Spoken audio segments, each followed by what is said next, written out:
Merci. Bonsoir, bonsoir. S'il y a des personnes qui sont là, qu'elles n'hésitent pas à me faire un coucou, à me saluer, afin que je sache un peu que vous êtes présents, que vous êtes là.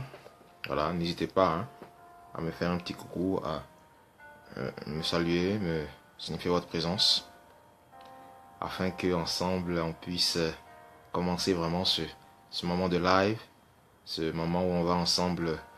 Bonsoir Christ, j'espère que tu vas bien.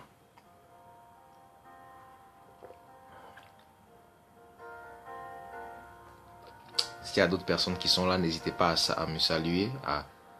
J'attends encore quelques minutes et puis on va aller rapidement. Bonsoir, bonsoir Billy. Oui, ça va, ça va. Donc n'hésitez pas à me signifier votre présence parce que aujourd'hui j'ai encore une parole qui va nous amener chacun à réfléchir. Alors, pour les personnes qui seront en train d'arriver, je vous resalue encore, je vous dis encore bonsoir ou bien bonjour. Bonjour pour les personnes qui vont arriver. Je t'invite à suivre le live, Billy. Suis un peu ce qui se passe ici. Je pense que ça va te faire du bien. Voilà. Donc, pour parler un peu de le thème que je vais aborder aujourd'hui. Le thème aujourd'hui que je vais aborder, c'est les blessures intérieures. J'ai commencé une petite série. Comme vous le savez, pour ceux qui me suivent régulièrement, vous savez que je fais des séries. Et j'ai commencé cette fois-ci une série sur les blessures intérieures, sur les blessures émotionnelles. Ok? Parce que c'est quelque chose qui peut paraître anodin. C'est quelque chose qui peut paraître, on peut se dire que c'est pas important d'en parler. On peut se dire que c'est pas important véritablement de prendre le temps de s'asseoir et de réfléchir là-dessus. Mais malheureusement, c'est une problématique aujourd'hui qui est à l'origine de beaucoup de déceptions dans la vie, de mauvais choix, de mauvaises façons de voir la vie, d'échecs, qui est à l'origine même de la pauvreté même financière de plusieurs personnes. Vous voyez, les déceptions, les blessures intérieures, qui sont simplement le fruit d'une déception dans notre âme, dans notre cœur, vont nous amener à avoir un type de caractère, vont nous amener à avoir une façon de voir la vie, vont nous amener à être avec un certain type de personnes, vont nous amener à prendre des décisions, vont nous amener à ne pas accepter certaines choses, vont nous amener à prendre des choix de vie qui peuvent être terribles. Les blessures intérieures peuvent même changer votre comportement. Elles peuvent même changer votre caractère. Elles peuvent vous endurcir. Alors qu'à la base, vous n'êtes pas quelqu'un de dur. Elles peuvent vous rendre même léger. Alors qu'à la base, vous êtes quelqu'un de solide. Elles peuvent rendre même quelqu'un frivole. Un homme ou une femme frivole. Alors qu'à la base, c'était quelqu'un qui avait décidé de marcher dans la fidélité. Vous voyez? Donc, il y a tellement de choses que les déceptions, les blessures de l'âme peuvent engendrer dans la vie d'une personne. Il ne faut pas jouer avec cette problématique. Jésus a dit, comme je le disais lors de ma première vidéo, j'ai fait une vidéo que je vous invite à suivre.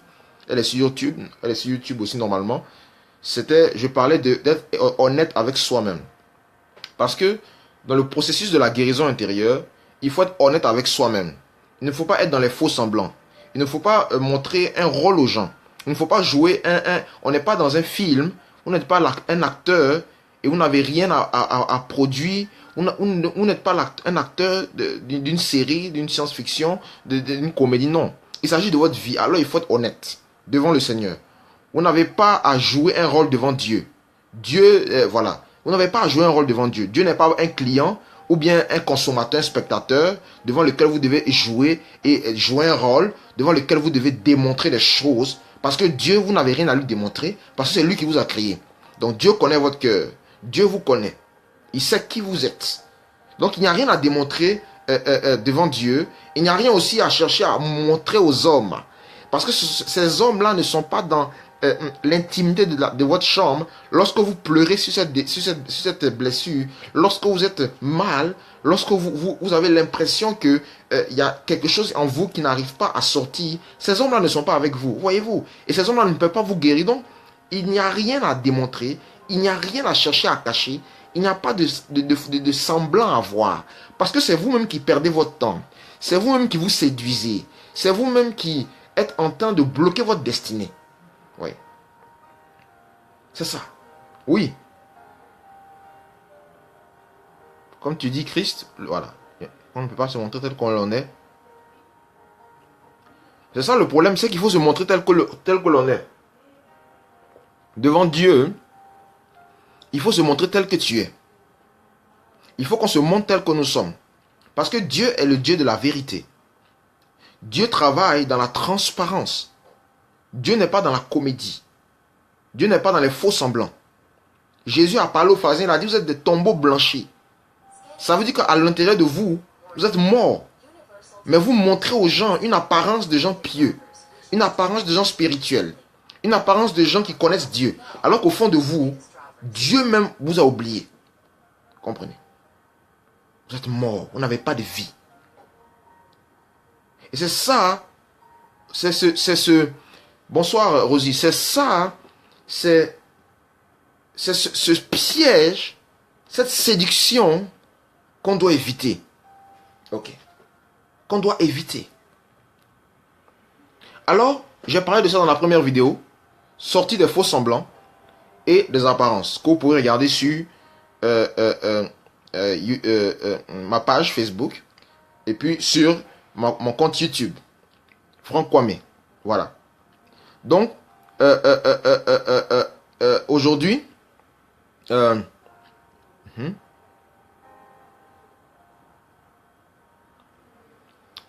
donc, devant le Seigneur, tout à fait. Et aujourd'hui, je vais parler d'une deuxième partie. Voilà. C'est-à-dire que je vais parler aujourd'hui du fait que quelqu'un peut chercher à faire des choses. Quelqu'un peut chercher même des miracles. Quelqu'un peut chercher certaines choses parce qu'il est blessé dans son cœur. Voilà.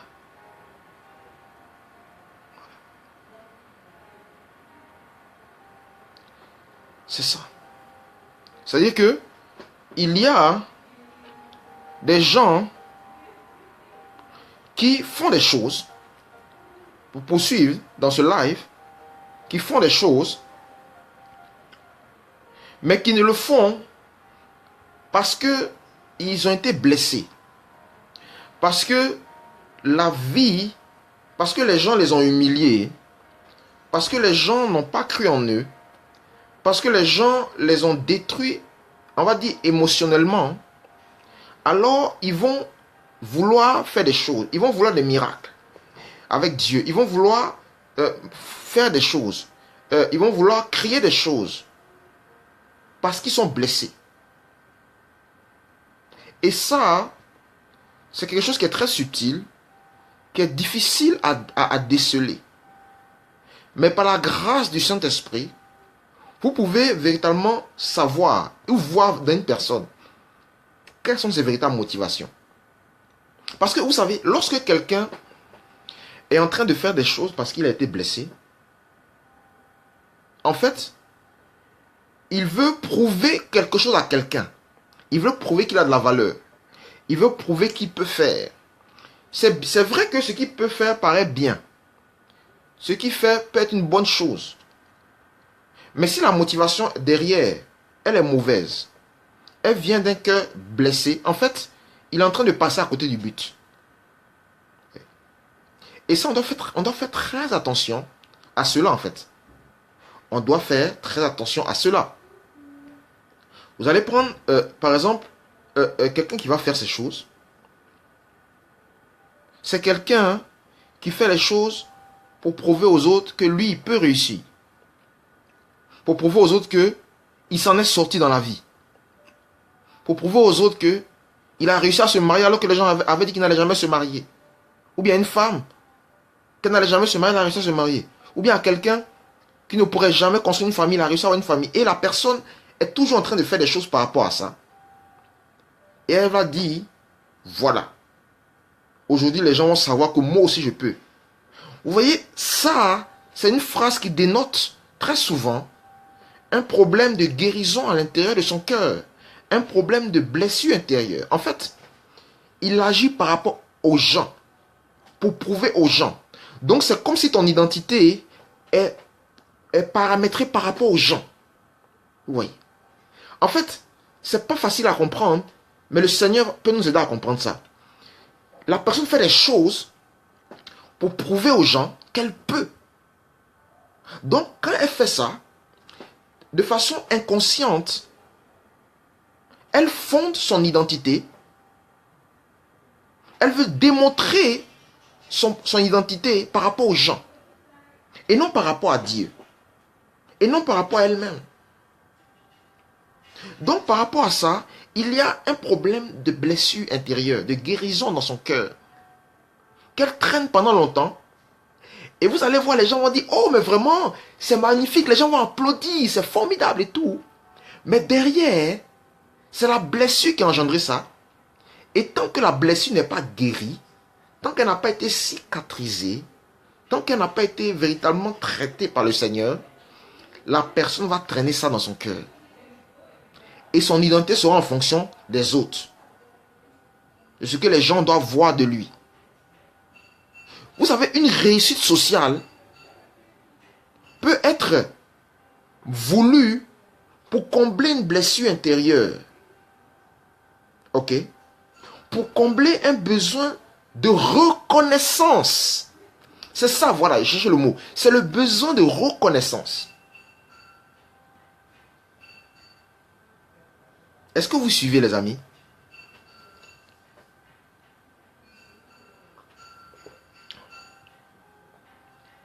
C'est le besoin de reconnaissance qui motive tes actes. Qui peut motiver des actes.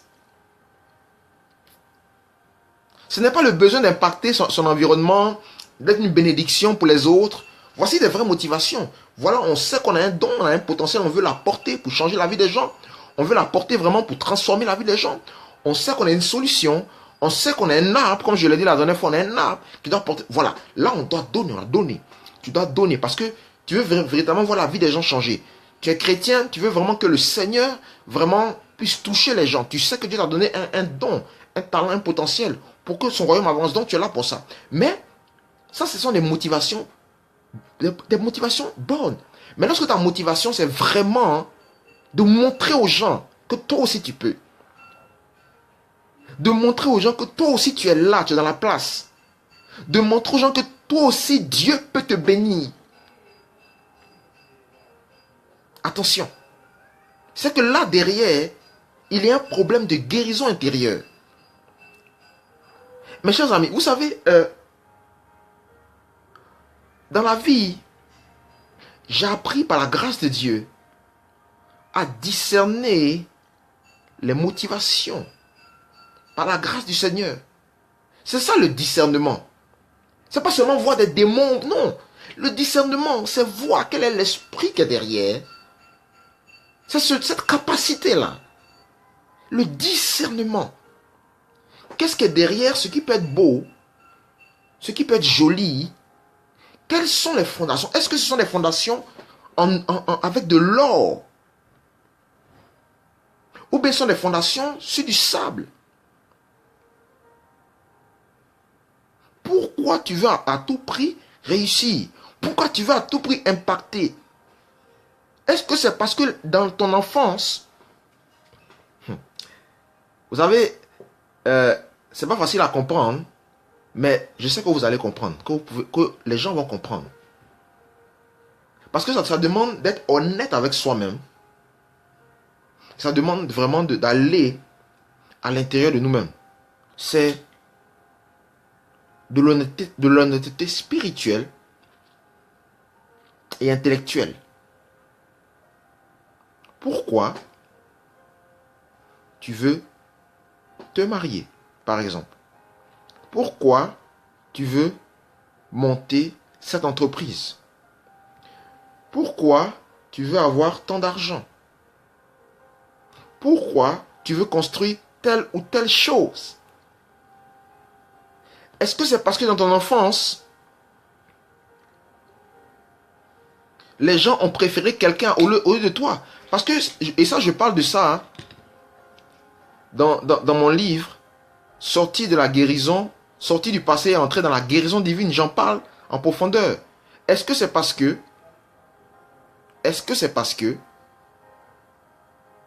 dans ton enfance, les gens ont préféré quelqu'un dans ta famille?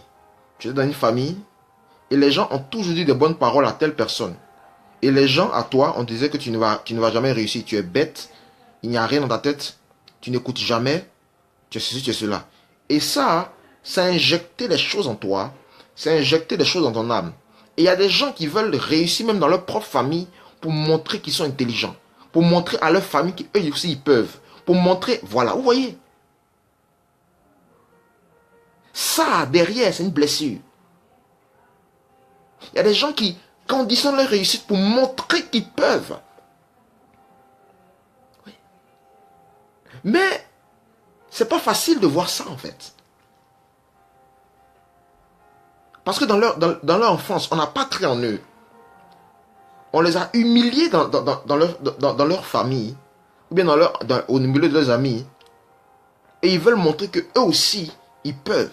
Vous allez voir, oui, vous allez voir. Est-ce que ta vie, ta valeur est conditionnée par vous, par les hommes, par ta famille, par la société?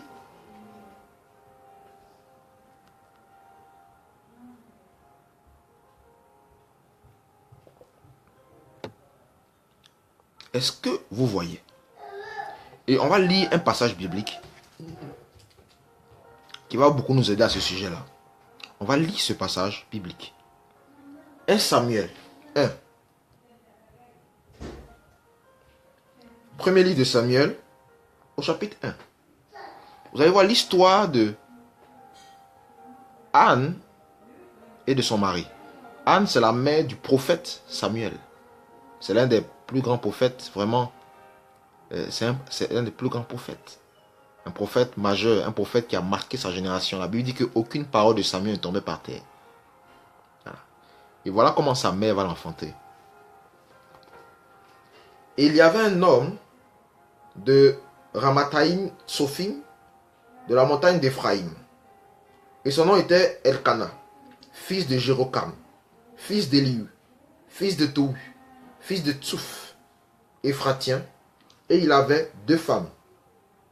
Le nom de l'une était Anne, et le nom de la seconde Pénina. Et Pénina avait des enfants. Oui, elle avait des enfants, mais Anne n'avait pas d'enfants. Et cet homme montait chaque année de sa ville pour adorer l'Éternel des armées et lui sacrifier à Silo.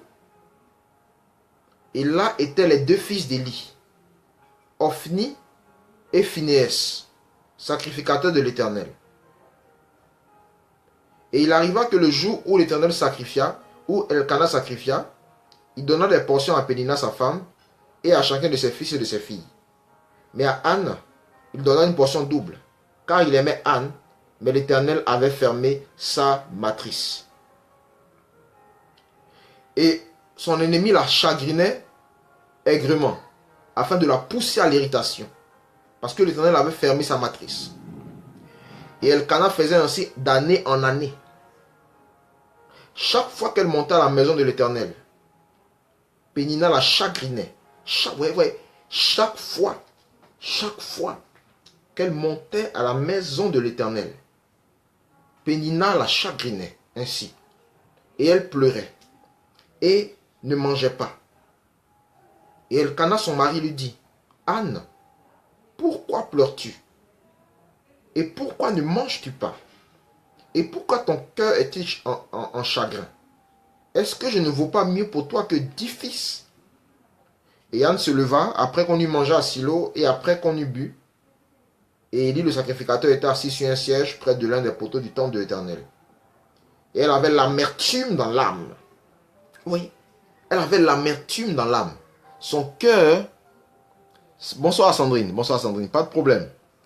Elle avait l'amertume dans son âme. C'était une femme qui était brisée dans son âme. Oui. Et elle pria l'Éternel et pleura abondamment. Et elle fit un vœu et dit, Éternel des armées, si tu veux regarder à l'affliction de ta servante, si tu te souviens de moi, et n'oublie pas ta servante, et que tu donnes à ta servante un enfant mâle, je le donnerai à l'Éternel tous les jours de sa vie, et le rasoir ne passera pas sur sa tête. Et il arriva que comme elle priait longuement devant l'Éternel, Élie observa sa bouche. Et Anne parlait dans son cœur. Ses lèvres seulement remuaient, mais on n'entendait pas sa voix. Et Élie pensa qu'elle était ivre. Et Élie lui dit, jusqu'à quand seras-tu ivre? Ôte ton vin d'avec toi. Et Anne répondit et dit, non mon Seigneur, je suis une femme qui a l'esprit accablé. Je n'ai ni bu ni vin ni boisson forte. Mais je répandais mon âme devant le Seigneur. Ne mets pas ta servante au rang d'une fille de Bélial, car c'est dans la grandeur de ma plainte et de mon chagrin que j'ai parlé jusqu'à présent. Et il lui répondit et dit, va en paix, et que le Dieu d'Israël t'accorde la demande que tu lui as faite. Et elle dit, que ta servante trouve grâce à tes yeux. Et la femme s'en alla son chemin, et elle mangea, et elle n'eut plus le même visage. Elle n'eut plus le même visage. Tout à fait. Christ. Il y a eu des semences, c'est pour cela que je suis en train de parler de ces choses. Ouais. Et ce sont ces semences-là qui vont détruire. Parce que, sans le savoir, ces semences ont engendré en nous des caractéristiques qui nous amènent à agir sans le savoir même, pour montrer des choses aux gens. Et ça, comme j'aime le dire souvent, c'est l'honnêteté spirituelle. C'est devant la parole de Dieu que Dieu va nous aider. Parce qu'effectivement, beaucoup de personnes la plupart ne sont pas nées dans l'évangile. Ça, c'est vrai. Mais à un moment donné, la parole de Dieu, elle vient mettre la lumière sur des points. Sur des points dans nos vies. Elle vient mettre la lumière. Vous voyez? Et cette femme, Anne était une femme qui n'arrivait pas à enfanter. Et la Bible dit que Dieu avait fermé sa matrice. C'est très mystérieux, mais la Bible dit que c'est l'Éternel lui-même qui avait fermé sa matrice. Voilà, ça c'est quand même particulier. Mais la réalité, c'est que c'est une femme qui n'arrivait pas à avoir d'enfant. Et elle avait une rivale, Pénina, qui n'arrêtait pas de se moquer d'elle. Et la Bible dit qu'elle était blessée par rapport à cela. Son cœur était triste. Oui. Et pendant des années, elle a vu Pénina faire des enfants. Pendant des années, elle a vu comment les enfants de Pénina lui procuraient de la joie à Pénina. Comment ses enfants jouaient dans la cour. Comment ses enfants grandissaient. Comment ils devenaient forts. Elle a vu la joie de l'enfantement pour Pénina. Elle a vu toutes ces choses. Donc elle a assisté à ces choses. Elle a assisté, en guillemets, à la gloire de Pénina. Et Pénina n'arrêtait pas de se moquer d'elle. Pénina lui montrait qu'elle n'était rien. Pénina lui montrait qu'elle n'avait pas de valeur. Pénina lui montrait que c'était une femme de rien du tout. Et cela a blessé l'âme de Anne. Mais Anne cherchait le Seigneur. Elle allait au temple comme tout le monde. Elle espérait dans son cœur quelque chose. Mais à un moment donné, Anne a mis sa souffrance devant le Seigneur. Et elle a donné à Dieu la possibilité d'avoir un intérêt dans ce qu'elle voulait faire. Elle a dit à Dieu que si Dieu lui donne un enfant, cet enfant deviendra un être consacré. Le rasoir ne passera pas sa tête. Qui sera à son service tous les jours. Donc, elle a fait un deal avec Dieu. Elle a mis les intérêts de Dieu en priorité. Par rapport à ses propres intérêts humains, d'avoir un enfant juste pour montrer qu'elle avait un enfant. Comprenez? Juste pour montrer qu'elle aussi peut avoir des enfants. Juste pour prouver qu'elle peut avoir des enfants. Elle a mis Dieu devant. Elle a élevé les intérêts du Seigneur. Oui. Elle a élevé ses intérêts. Et la Bible dit qu'elle a eu cet enfant. Dieu lui a donné. Dieu a ouvert sa matrice. Et elle a eu cet enfant. Et ça, c'est une leçon. Cette femme s'est positionnée comme quelqu'un qui voulait véritablement faire les choses pour Dieu. Elle a compris que se plaindre incessamment par rapport à elle-même n'allait pas changer les choses. Mais qu'elle devait rentrer dans un deal avec Dieu pour vivre cette totale guérison. Et donc, elle a donné à Dieu cette possibilité. Elle a élevé Dieu. Et Dieu a ouvert. Celui qui avait fermé sa matrice a ouvert sa matrice. Oui. Celui qui avait fermé sa matrice a ouvert sa matrice. Vous comprenez? Ça, c'est incroyable. Et cette femme est devenue féconde. Et c'est ça aujourd'hui qui est une illustration. Pourquoi nous cherchons cette élévation? Est-ce que nous voulons démontrer quelque chose à quelqu'un? Et des fois, tu n'arrives pas à voir cette percée. Tu n'arrives pas à rentrer dans cette dimension avec Dieu. Parce que ce sont des intérêts égoïstes que tu recherches. C'est pour montrer que toi aussi tu as réussi. C'est pour montrer aussi que toi aussi tu peux. Mais à partir du moment où tu changes ta mentalité et où tu veux véritablement que ce soit Dieu qui soit intéressé, tu rentres déjà dans un processus de guérison intérieure. Parce que tes regards sont sur Dieu. Ton identité est en Dieu. Et à ce moment-là, les choses changent. Les choses, c'est ça, les choses changent. C'est ça en fait. Vous allez voir, les gens veulent des choses des fois. Ça paraît très légitime. Ça peut paraître spirituel. Je répète, ça paraît légitime. Ça peut paraître spirituel. Mais au fond d'eux, Dieu connaît les cœurs. La Bible dit que l'homme regarde aux apparences. Les hommes regardent à tes résolutions. Oh oui, vraiment, celle-là, vraiment. Oh, celui-là, il aime Dieu. Hein? Ah, vraiment, c'est magnifique. Mais Dieu regarde au cœur. Dieu, c'est ton cœur qui lui regarde. Est-ce que ton cœur est intéressé par l'élever?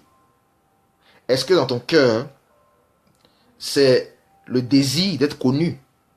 Parce que dans le passé, on t'a humilié. Est-ce que tu veux devenir prédicateur? Parce que les gens t'ont dit que tu n'allais jamais réussir à l'école. Alors tu veux devenir prédicateur pour être connu? C'est pas pour Dieu, mais pour être connu. Est-ce que tu veux devenir tu veux avoir tel poste seulement parce que tes parents t'ont dit que tu n'allais jamais réussir et tu veux leur démontrer que toi tu peux? Mon cher ami, tu es quelqu'un de blessé. Même quand tu auras obtenu ça, la blessure sera là. Même quand tu auras obtenu ça, la blessure est là parce qu'elle n'est pas traitée. Parce qu'elle n'est pas traitée. Et c'est ça qui est malheureux. C'est que des fois on se fourvoie. C'est que des fois on se séduit. Pourquoi je veux ça? Tous ceux qui écoutent cette vidéo, je vous invite à la partager. pour que d'autres également puissent recevoir cette vidéo. Mais c'est une étude avec vous-même, une introspection de vous-même, une introspection. S'asseoir. La Bible dit, c'est important de rentrer en soi-même. C'est important de rentrer en soi-même, s'il vous plaît. C'est important. Parce qu'on ne se connaît pas aussi bien qu'on le croit. Mais seul le Saint-Esprit, qui est celui qui sonde les cœurs, peut nous aider à comprendre. Peut nous aider à comprendre. Et on peut être blessé à l'intérieur sans le savoir.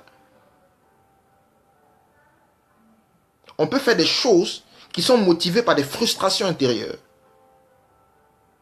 Mais on ne le sait pas.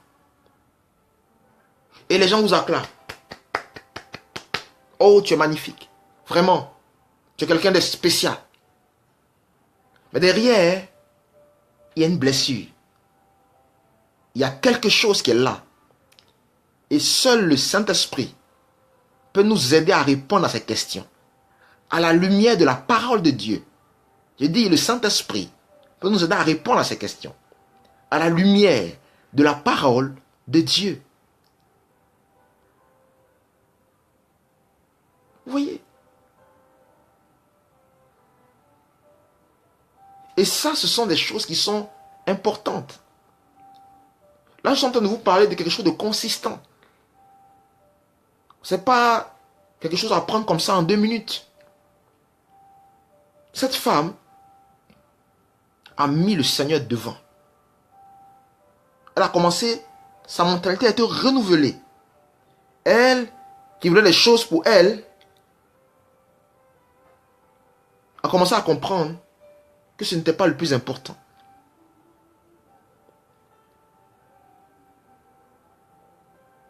Les questions. Pourquoi je veux faire ça?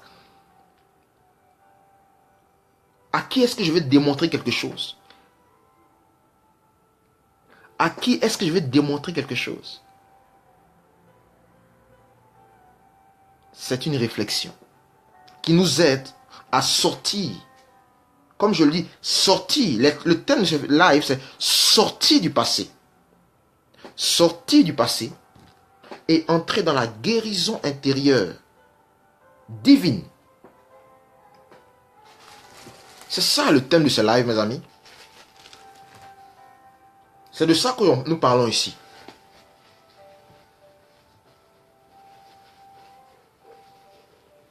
Ne pas entrer dans des discussions inutiles avec Dieu, mais être honnête devant lui. Ne pas essayer de se justifier. Oui, parce que non. Dieu n'est pas dans les justifications. Dieu est dans la vérité. Parce qu'on aime beaucoup se justifier. Oui, non. On aime beaucoup justifier nos comportements. Mais au final, tu n'avances pas avec ça. Au final, tu n'avances pas avec ça, avec tous ces justificatifs.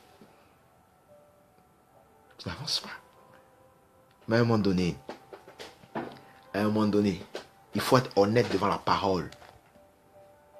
C'est pour cela que, faites attention, mes amis.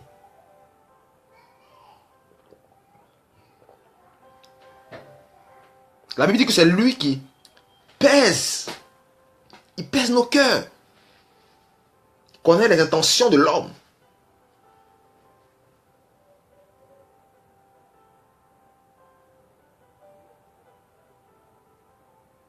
Mais comme Dieu est bon et qu'il ne veut pas qu'on se laisse avoir, il permet qu'il nous donne sa parole. Et il permet aujourd'hui que quelqu'un puisse entendre ce message. Parce que Dieu t'aime. Parce que oui, il veut des bonnes choses pour toi. Mais il ne veut pas que tu conditionnes ton identité, ta réussite par rapport à quelqu'un. Il veut que tu sois. Tel il est, tel nous sommes. Que tu sois. Mais pas que tu paraisses.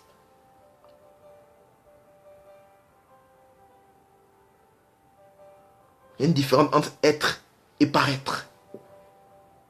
Être et paraître.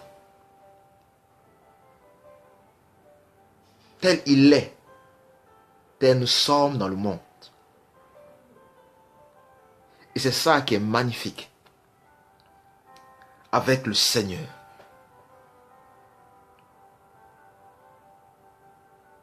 C'est ça qui est magnifique avec le Seigneur. Sorti du passé. C'est de ça aujourd'hui dont il est question. C'est de ça dont il est question aujourd'hui. Tu n'as rien à prouver à quelqu'un. Tu n'as rien à démontrer à quelqu'un. Tu es déjà valeureux parce que tu es un enfant de Dieu. Tu es déjà valeureux parce que le Saint-Esprit est venu dans ton cœur. Tu es déjà valeureux parce que ton nom est inscrit dans le livre de vie. Si tu as connu Jésus. Tu n'as rien à démontrer à quelqu'un. À démontrer aux hommes.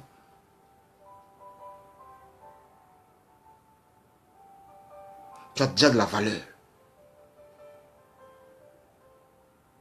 Reçois cette révélation. Tu as déjà de la valeur. Si le Dieu qui est au ciel est venu mourir pour ton âme, c'est que tu as de la valeur. Si celui qui a créé la terre, qui a créé l'univers, qui a créé le ciel, qui a créé les étoiles, a accepté de venir d'un corps humain et a payé le prix de tes péchés, c'est parce que tu as de la valeur.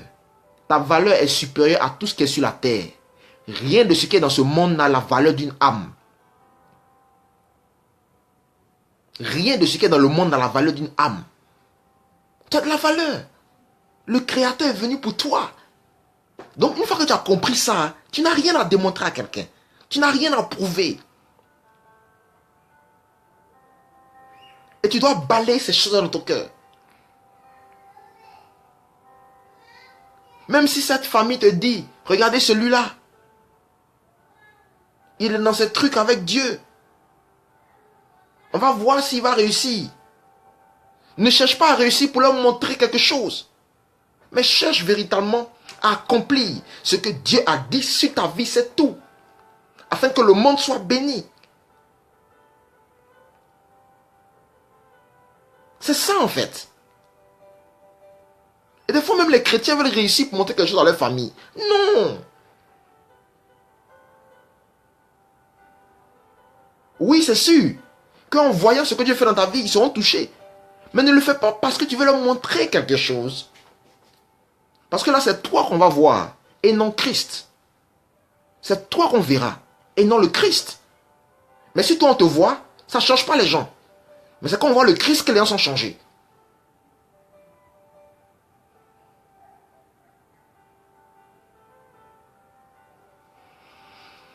Mes amis, que Dieu nous aide. Que Dieu nous aide.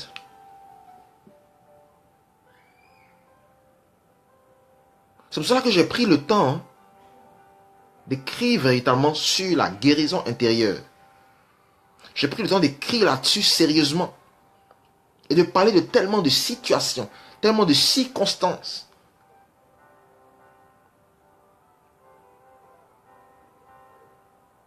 Parce que c'est une question importante pour le Seigneur. Quand Jésus est venu, après avoir dit qu'il est venu annoncer la bonne nouvelle, il a dit, je suis venu guérir les cœurs brisés. Donc Jésus est conscient. C'était une priorité pour Jésus. De parler au cœur, de travailler dans les cœurs des hommes. Mes amis, que Dieu nous aide. Que Dieu nous aide. Que le Seigneur nous aide.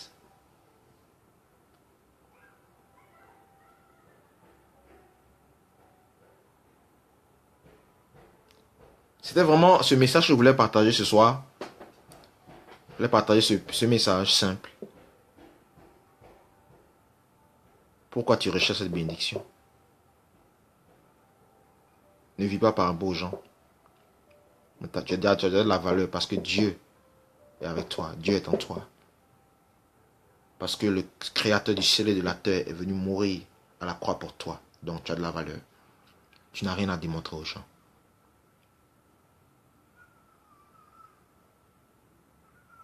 Tout à fait. En Jésus-Christ. Tout à fait. En Jésus-Christ. N'hésitez pas à suivre ma page Facebook. Ma page Facebook Franck Kwame, à voir mes vidéos. Je fais plusieurs vidéos. Et là, je suis sur la guérison intérieure. Vous pouvez voir aussi mes vidéos sur mon compte YouTube. Franck Kwame sur YouTube. Il y a toutes mes vidéos. Je pense qu'elles vous feront du bien. Elles vous exhorteront. Elles vous encourageront. Et vous feront réaliser ces choses. Et pour ceux qui veulent aller toujours plus loin, vous pouvez sortir du passé et entrer dans la guérison intérieure sur Gumroad ou sur Amazon, qui est disponible sur ma page Facebook. Vous pouvez voir les différents liens qui sont là-dessus. Que le Seigneur nous bénisse. Merci. De rien, Rosa. De rien, Rosa. D'ailleurs, de rien. Sois béni également. Merci à Christelle, à Christ, à Noémie, à Suzanne. Voilà, à toutes ces personnes qui m'ont suivi. Voilà, et qui ont intervenu. C'est bien aussi d'intervenir. Voilà, d'être présent aussi. Voilà, de dire ce qui se passe en vous, de donner une parole.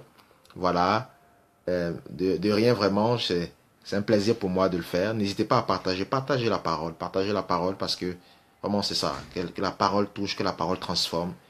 Et on se dit à très bientôt pour d'autres exhortations, d'autres paroles. Allez, bye bye à tous, soyez bénis.